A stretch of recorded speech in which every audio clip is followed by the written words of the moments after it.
The O Cannabis Conference and Expo returns to Toronto June 1st through the 3rd, and there's still some good booth locations available.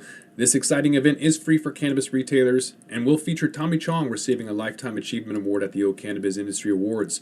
For more information about exhibiting or to register to attend, go to ocannabis.com. That's OCANNABIZ.com.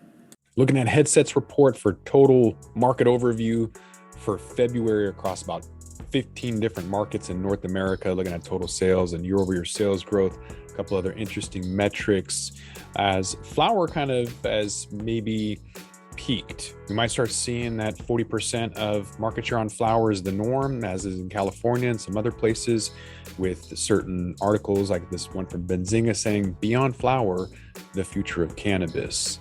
There's other stuff that we're seeing, plunging cannabis prices across all Canadian product types, regardless of what it is. All of them are dropping: wholesale, retail, everything else. Even in emerging markets like Illinois, with sales dropping 15% quarter over quarter after a record-breaking 2021. We're going to dive into all of that coming up. It's only entertainment. Welcome back to The Talking Hedge. I'm Josh Kincaid, capital markets analyst and host of your Cannabis Business Podcast. Total sales for California leading the way, 420 million. Oh, there you go. That's down though. So it looks like the last month of January was an anomaly, whereas all of last year saw significant decrease in sales volume for like the last 5 months of the year in 2021. Basically, since August, there was a consistent downturn in sales, and that's been happening with the exception of January. So again, we'll have to see what happens, but it looks like overall sales are declining across the board in just about every single market, with the exception of British Columbia. They made $200,000 more, but everyone else declined. So the headset is going to say that that's because people are going back to normal. They're going outside. They're smoking less, consuming less. The hardcore people are not smoking as much or consuming as much product.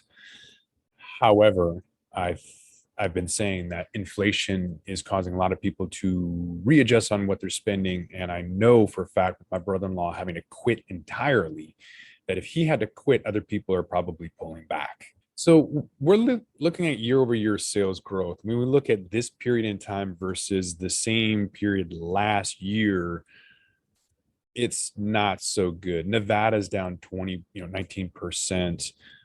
Arizona's doing half of what they were last year. That's a significant drop. Their year-over-year sales growth is only 45, and they're brand new.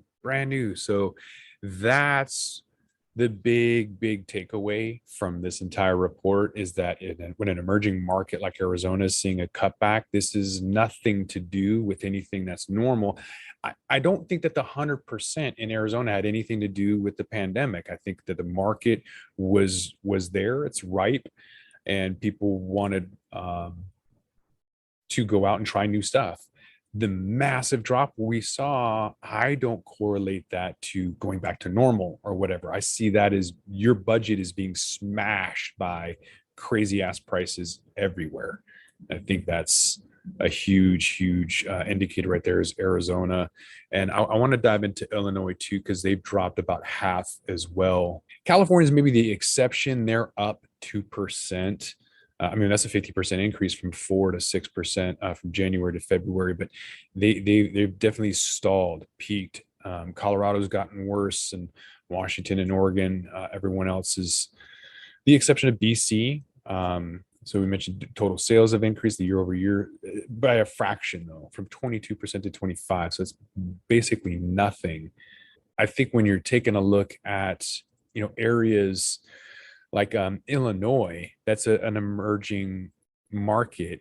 Massachusetts dropping as well. Michigan, these areas should not be dropping like this. Maryland with a negative 10%, so it's not normal. San Francisco's taxes, I think, were stalled for cannabis taxes. They kind of delayed those or put those on a freeze or something. I think Canada's trying to do the same thing, claiming that, oh, it must be the high prices, and that's why people are going back to their regular dealer, their medical marijuana provider, we'll call it. Uh, so is it the taxes? I mean, people up there should be producing a lot more efficiently. It's $6 a gram at the wholesale level. So if you can't get down to the $1.30 that the US is doing, or the 5 cents that Colombia and Peru are doing, you don't really have any business doing it. Now, of course, I'm talking about the current market right now. Of course, there's going to be a time for somebody to grow something that's really good that people are, they're willing to buy. I'm talking about really good products, regardless of what it is, really good coffee or really good microbrew, whatever you're into, it's going to be the equivalent. But right now, these people aren't really producing anything that people want. You can kind of see that where price per gram up in Canada crashed 26% in the last 13 months. Canada's kind of hoping that the change in retail taxes might help with the decline through 2021 for a lot of these prices. So some of the biggest declines, concentrates saw a decline of 35% last year. Vape pens also negative 35. Capsules saw 20% decline in sales, as well as pre-rolls, and then flower was down 16%. And that's at the wholesale and retail level. So what we're seeing right now with the average basket size being how much people spend on average when they go into the store, it's dropping. So it was $65 plus in California, which was the delivery fee, and now it's less than 60. So again, to repeat myself, people are going into the stores and spending a lot less. They're going in a lot more though. They're going in over 7 million times in California versus last year when the price on average was $65. People were only going into California, between 5.8 million times and 6.5 million times. So they're going in, 500,000 or 750,000 times more often because they're buying less at a time, dropping that price down considerably. Washington State, it's barely $30. In Oregon, it's just under 40. So you can get 2 ounces for that price in Oregon. All these other locations, though, have dropped considerably with their average basket size as well. You could just kind of see that on the graph. It's either steady or declined. Places like Ontario, it's relatively flat, just about 60 cents difference, but it shouldn't be dropping in Michigan and Maryland, Massachusetts, Illinois. It shouldn't be dropping.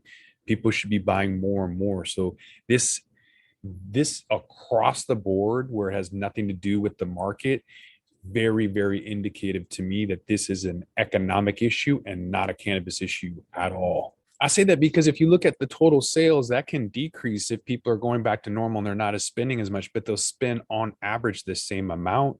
They might not go in as many times. So you're going to see the total number of baskets decreasing, but that average basket size would have maybe remained the same, even though they're going to spend less throughout the year. So that's my reasoning behind it. I'd like to know what you guys think. What are you doing? Are you decreasing the amount you're spending? Why? Let me know. I'm curious. So as I said, California leads the amount of people going into the stores at about 7 million a month, 7.1 million. That's quite a bit. So right behind them is Colorado. Actually, Arizona at 2.6 million, Colorado at 2.5 million. Oh, my bad. Washington State, 3.3. Ontario, 3.2. I like to point out some of these more rural areas like Saskatchewan, 300,000 people. Maryland, 400,000. That can't possibly be right? Is that right? I mean, Massachusetts has got plenty of colleges, but Maryland, why are you only having 400,000? Why are you on the par with Saskatchewan?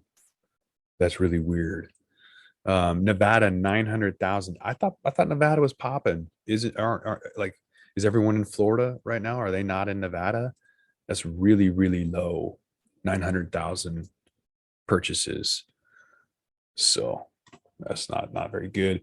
Let's look at concentration. Seeing how fast we're going to get to like big bud, if you want to call it, like big pharma, big bud, whatever. When concentration reaches 90%, then you'll know that there's only a couple of people in the game right now it's still kind of competitive, where some of the top 10 brands own a third of the entire market in places like, California and Colorado and Nevada, these established places. Um, some other locations that are a little bit weird, like we're not covering Pennsylvania right now at the moment for some reason. It's not, the data is not available, but the the concentration in places like Pennsylvania, being that it's a limited license store, something like 85%. It's really bad. So I'm going to have to update this slide here, but this is about year of the M&A. I mean, people are saying that this is maybe year of the brand. I don't know about that, but there's going to be a lot of mergers and acquisitions and consolidation in the industry. And so this could be bad. And we're seeing a lot of high prices, a lot of crazy stuff going on. And if there's less competition, there's less reasons to keep prices competitive. But if quality goes to the wayside, then it's going to be an opportunity for somebody to kind of step in who produces a really good product that people want, which I'm looking forward to. Consistency is hard to find in the industry. So when you're out there and you're looking at stuff, and you want to get it over and over again, like I love these blunt sticks, 3.5 gram panacea blunt sticks for like $20. That's probably why they're not around anymore. They weren't charging enough. I'd go and buy 8 of those and max out my limit, my daily limit. But if it's not available, if it's not consistently, if the product isn't consistently available and the quality isn't consistent, you're going to have an issue. People expect that, and there's not going to be a lot of room for that. Like a lot of people think, oh, well, it's just available, we can produce whatever. Nah, they still have, consumers still have their demands and expectations. So it's not like back in the day when weed was weed and you didn't know if it was sativa or indica and you just kind of got it. It's not really like that anymore, especially with delivery. It's going to be even harder to get in front of people, the e-commerce sales, and how do you, without the help of a bud tender, or how you recommend products, how do you get new sales in the hands of customers? All of those things are going to affect not only brand concentration, but the amount of sales that you're making, the average amount of sales that are happening, will probably all be redistributed through time when there's no more borders. It's going to be really interesting because there's only going to be a handful of big conglomerates, and then you're going to have your local folks. So that will be interesting to see out of the cultivars and the terroir that they're growing from and what they're able to produce.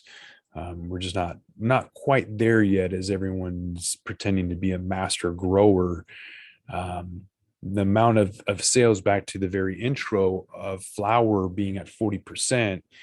California has that. There's other states too that are already there. I think Arizona, I saw, was like 42%, which is odd, but for a conservative state who likes their vapes and not their pre-rolls or flower or stinky stuff, that's kind of interesting to me. Maybe flower will remain at 40% and the other, half or 2/3 of the market will be edibles and vape and maybe that pre-roll for at night or whatever. But it looks like flower may have seen the dethroning. It's not king anymore. It's going to be a lot of more products. Canada rolled out 2.0, and with Europe opening up and cookies going all over the world and introducing its products and brand and allowing people to kind of see what's out there. Just a lot of people, when I was in Amsterdam, they had no idea what this bong was. They smoke a spliff that's with tobacco and cannabis in a joint. And they had no idea what any of the apparatuses were at all. They were there for a music festival. I had this bong. They're like, what is that? I thought he was just joking. Like, I'm like, here, man, have some. And he literally didn't know how to operate the bong. So I thought he just kind of wanted some free weed. And in fact, he didn't know what a bong was. Pretty crazy. So all the more reasons to get out there, get as many licenses as you can, become vertically integrated, have that cannabis cafe attached to the retail shop, and have ancillary, have education, because people don't really know. They kind of maybe think that the pre-roll is the only thing out there that's a really low low dollar amount, low margin product. So restaurants don't make money on food, they make money on alcohol. So when you have a pot shop, they're not going to make their money on pre-rolls, they're going to make their money on edibles or whatever the high margin product is. So if you want to remain a going concern and not go out of business, you have to find out how to do that as a producer or processor or retailer, or if you're vertically integrated, all of those things. You need to understand the market. Understanding these sales and who's buying and when and how and where is the only reason to do that. Is the only possible way to do that is with data, in my opinion. With that, we're going to roll this one up. I'm Josh Kincaid. This is The Talking Hedge. Don't forget to like, share, and subscribe, or don't, and I'm out. Don't forget to smash that like button on your way out and check out these other videos that we've got.